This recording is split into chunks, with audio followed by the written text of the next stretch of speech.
जब भगवान विष्णु ने अपने सुदर्शन चक्र से माता सती के शरीर के टुकड़े किए ताकि सृष्टि बच सके और जहाँ जहाँ माता सती के शरीर के अंग गिरे वहाँ शक्तिपीठ बने।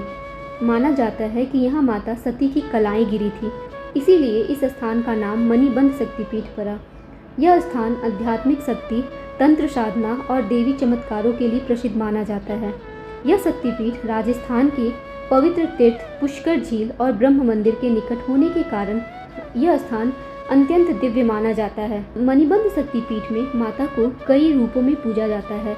देवी गायत्री के रूप में, देवी सावित्री के रूप में और देवी शक्ति स्वरूप के रूप में। मंदिर का प्राचीन स्वरूप पहाड़ियों पर स्थित है। मंदिर पत्थरों और प्राचीन शिलाओं से निर्मित है। यहाँ शांत और रहस्यमय वातावरण है। मंदिर तक सीढ़ियों से चढ़ाई की जाती है। यहाँ माता का मुख तेजस्वी माना जाता है, लाल वस्त्र और स्वर्ण आभूषणों से सुसज्जित है। यहाँ माँ को सिंदूर और चुनरी अर्पित की जाती है। भक्त कलाई पर रक्षा धागा बांधते हैं। कई श्रद्धालु मानते हैं कि यहाँ माता की आंखें और चेहरे से दिव्य तेज अनुभव होता है। हर शक्तिपीठ के साथ एक भैरव की मान्यता है। यहाँ भैरव को सर्वानंद भैरव कहा जाता है।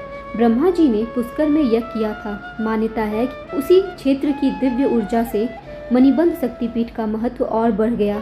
इसी कारण यहाँ देवी और ब्रह्मा उपासना का संगम माना जाता है। साधना के लिए यह क्षेत्र अत्यंत शक्तिशाली माना जाता है। नवरात्रि में मंदिर का वातावरण अत्यंत भव्य हो जाता है। यहाँ उस समय विशेष आयोजनाएं की जाती है, जैसे अखंड ज्योति, दुर्गा सप्तशती पाठ, भजन, जागरण, कन्या पूजन, विशाल मेला आयोजित किया जाता है। भक्त मानते हैं कि इन दिनों माता की शक्ति कई गुना बढ़ जाती है। इस मंदिर से जुड़ी कई प्राचीन लोक कथाएं, तांत्रिक मान्यता और रहस्यमयी धार्मिक कथाएं आज भी भक्तों और साधुओं के बीच सुनाई जाती है। जैसे देवी की दिव्य कंगन की कथा। कहा जाता है कि जब माता सती की कलाई यहाँ गिरी तब उनकी कलाई में दिव्य मणियों वाला कंगन था।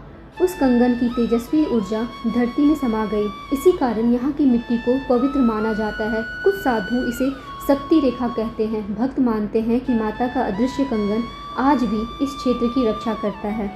पुष्कर झील और शक्तिपीठ का रहस्य।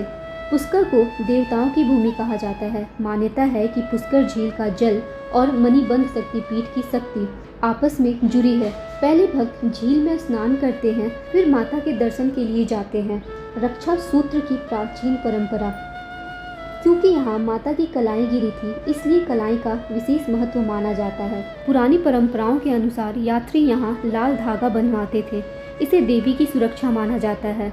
युद्ध पर जाने से पहले राजपूत योद्धा भी यहाँ आशीर्वाद लेने आते थे। मान्यता है कि जिसकी कलाई में माता का रक्षा सूत्र हो, देवी उसकी रक्षा करती हैं। ब्रह्मा और सावित्री की कथा भी इस क्षेत्र से जुड़ी है। मान्यता है कि सावित्री पर्वत और मणिबंध शक्तिपीठ की ऊर्जा एक दूसरे से जुड़ी मानी जाती है, इसलिए यहाँ देवी शक्ति और सृष्टि शक्ति का संगम माना जाता है। कुछ साधु मानते हैं कि यह शक्तिपीठ पृथ्वी की ऊर्जा केंद्र में से एक है। यहाँ ध्यान करने से मन जल्दी एकाग्र होता है।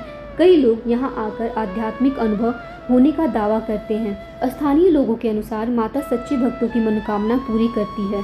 यह मंदिर राजस्थान, जिला अजमेर, निकटतम तीर्थ पुष्कर के गायत्री या सावित्री पहाड़ी के आसपास के क्षेत्रों में है। अगर आप इस मंदिर की यात्रा ट्रेन से करना चाहते हैं तो इस मंदिर का सबसे नज़दीकी रेलवे स्टेशन अजमेर जंक्शन है। यहाँ से मंदिर लगभग 15 से 20 किलोमीटर की दूरी पर माना जाता है। अजमेर स्टेशन से टैक्सी, ऑटो या बस के माध्यम से पुष्कर पहुँचा जा सकता है। यदि आप दिल्ली, जयपुर या राजस्थान के अन्य शहरों से बाय रोड यात्रा कर रहे हैं तो दिल्ली से इसकी दूरी लगभग 400 से 450 किलोमीटर है, जो NH-48 मार्ग से अजमेर से पुष्कर पहुँचा जाता है। जयपुर से इसकी दूरी लगभग 150 किलोमीटर है। पुष्कर पहुंचने के बाद मां के भवन तक पहुंचने की यात्रा पहाड़ी मार्ग, सीढ़ियों और पैदल चढ़ाई की जाती है। कुछ जगहों तक वाहन भी जाते हैं, लेकिन अंतिम मार्ग अक्सर पैदल माना जाता है। यहाँ की एक प्रसिद्ध कहावत है कि पुष्कर का स्नान और मणिबंध माता का ध्यान भक्तों के जीवन में भर दे कल्याण।